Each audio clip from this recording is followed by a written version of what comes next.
ஆன்மீக பரிவர்த்தனை சேனல் நண்பர்களுக்கும் வணக்கம். நம்ம இன்றைக்கி பார்க்க போகிற பதிவு 63 நாயன்மார்களில் அடியவரை அமுது செய்வித்து அளப்பரிய தாகம் செய்த நாயன்மார்களை பற்றி தான் பார்க்க போகிறோம்.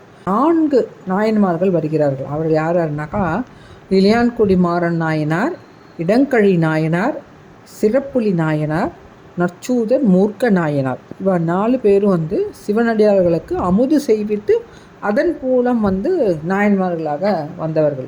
இதில் நம்ம இன்றைக்கி முதல்ல பார்க்க போகிறது இளையான்குடி மாறன் நாயனாரை பற்றி தான் நம்ம இப்போ பார்க்க போகிறோம். இந்த இளையான்குடி மாறன் நாயனாருங்கிறவர் இளையான்குடி அப்படிங்கிற ஊரில் பிறந்தவர். இவர் உழவு தொழில் செய்து பெரும் செல்வராக இருந்து சிவனடியார்களுக்கெல்லாம் அமுது படைத்து நல்ல கைங்கரியம்லாம் பண்ணிட்டு வருவார். இவர் சிவனடியார்களை பார்த்து அவள் இனிமையான முறையில் அவளை வரவேற்று அவர்களுக்கு நாள்தோறும் அன்னமிட்டு அவர்களெல்லாம் அனுப்புவார். தினமும் இந்த மகேஸ்வர பூஜையெல்லாம் செய்ய தவறவே மாட்டார்.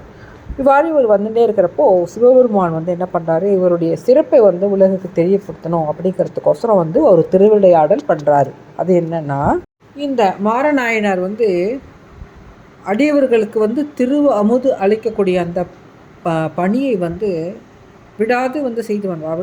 அவர் நிலைமை தாழ்ந்த நிலையிலும், அதாவது அவர் வறுமை பீடிக்கப்பட்டிருந்த நிலையிலும் கூட அவர் அந்த சிவனடியார்களுக்கு அமுது செய்வித்து வருகிறார்.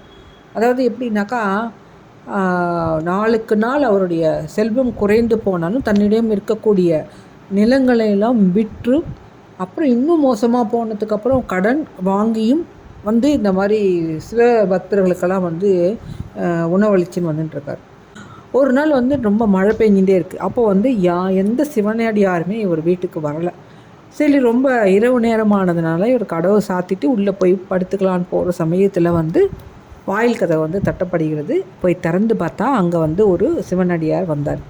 அவ்வாறு சிவனடியாராக வந்தவர் யாருன்னாக்கா சிவபெருமான் தான். அந்த நேரத்தில் அவருக்கு உபசரிக்கிறதுக்கு அவர்கிட்ட ஒன்றுமே இல்லை.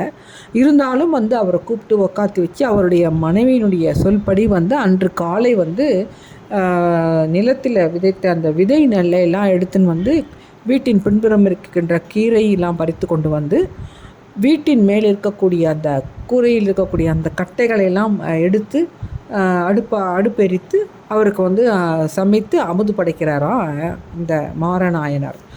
இதையெல்லாம் சாப்பிட்டு முடித்ததுக்கப்புறம் என்ன பண்ணுறாருனாக்கா, சிவபெருமான் அவருக்கு ஜோதி பிழம்பாக காட்சி கொடுத்துட்டு, அப்புறம் இடப வாகனத்தில் காட்சி கொடுத்துட்டு அவர் என்ன சொல்கிறாரு, அன்பனே, அன்பர் பூசை அளித்து நீ உன் மனைவியோடு என் பெரும் உலகமாகிய சிவலோகத்தை அடைந்து நீ பேரின்பம் அனுப்புவாயாக அப்படின்னு சொல்லிவிட்டு அவரை உலோகத்துக்கு சேர்றதுக்கு உண்டான ஒரு ஆசையை சிவபெருமான் அவருக்கு அருள் புரிகின்றார். இதுதான் இந்த இளையான்குடியில் பிறந்த மாறநாயனாருடைய புராணம். அதாவது தன்னுடைய நிலைமை எவ்வளோதான் மோசமானாலும் தான் எடுத்துக்கொண்ட அந்த சிவனடியாருக்கு அமுது அளிக்கக்கூடிய பணியை விடாது செய்து வந்தார். அப்படிப்பட்ட அவரை இந்த உலகுக்கு அறியப்படுத்தணும் அப்படிங்கிறதுக்கோசரம் தான் சிவபெருமான் சிவனடியாராக அவரை ஆட்கொள்கின்றார். இதுதான் இந்த இளையான்குடி மாறநாயனாருடைய வரலாறு. அடுத்த நாயன்மார்களுடைய வரலாறை பற்றி அடுத்த வீடியோவில் பார்க்கலாம். நன்றி, வணக்கம்.